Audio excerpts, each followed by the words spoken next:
दोस्तों, कहते हैं कि हर मनुष्य को अपने कर्मों का फल जरूर मिलता है, चाहे पाप हो या पुण्य।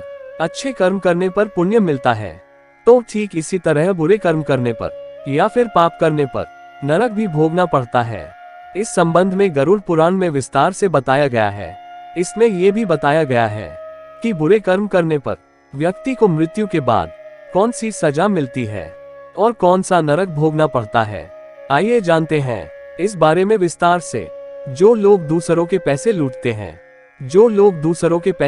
हैं या फिर दूसरों का धन हड़पते हैं, उन्हें महापापी माना जाता है।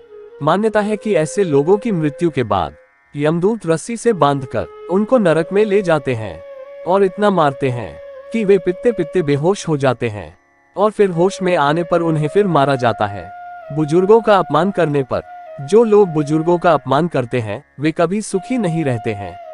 उनको अपने किए की सजा इस जन्म में ही मिल जाती है, वहीं मरने के बाद भी उन्हें नरक भोगना पड़ता है।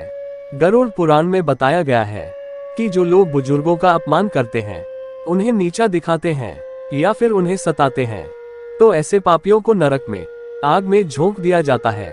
और ऐसा तब तक किया जाता है जब तक उनकी खाल शरीर से अलग न हो जाए।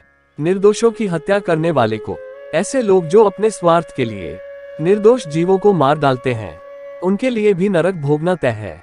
गरुड़ पुराण में बताया गया है कि जो लोग अपनी इच्छा की पूर्ति के लिए निर्दोष जीवों को मारकर खा जाते हैं, उन्हें नरक में बेहद कठोर दंड दिया जाता है। ऐसे पापियों बड़े बड़े कड़ाहों में गर्म तेल डालकर तला जाता है।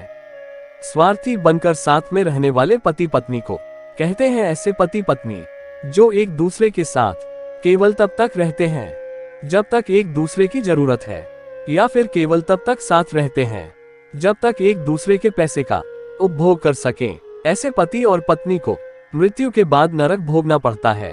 गरुड़ पुराण के अनुसार ऐसे लोगों को नरक में लोहे की गर्म सलाखों से पीटा जाता है। गुरु की पत्नी पर बुरी नजर रखने वाले की सजा। शास्त्रों में बताया गया है कि गुरु हमें अच्छे और बुरे का ज्ञान देते हैं, इसलिए गुरु को पिता समान माना गया है और गुरु की पत्नी को मां का दर्जा दिया गया है। गुरु की पत्नी के बारे में बुरा सोचने वाले महापापी कहलाते हैं। ऐसे लोगों को मरने के बाद जयंती नामक नरक भोगना पड़ता है। वहीं जो लोग दूसरे के पति या फिर पत्नी पर गलत नजर डालते हैं, मरने के बाद नरक में उनके अंगों पर पिघला हुआ लोहा डालकर उनको पीटा जाता है। जानवरों की बलि देने वाले लोगों को गरुड़ पुराण में बताई गई धर्म कर्म की बातों में ये भी कहा गया है कि जो लोग जानवरों की बलि चढ़ाने के बाद उनके मांस का सेवन करते हैं, ऐसे लोगों को नरक में लाकर जानवरों के बीच में ही छोड़ दिया जाता है। उसके बाद ये आवारा पशु उस व्यक्ति को नोचकर खा जाते हैं। दुष्कर्म करने वालों की सजा। ऐसे लोग जो महिलाओं से वादा करके उनके साथ गलत काम करते हैं या फिर उनका फायदा उठाते हुए उनका धन लूटते हैं, ऐसे लोगों को शास्त्रों में जानवरों के समान माना गया है। नरक में भी उनके साथ जानवरों जैसा व्यवहार किया जाता है और उन्हें मल और मूत्र से भरे गंदे कुएं में डाल दिया जाता है।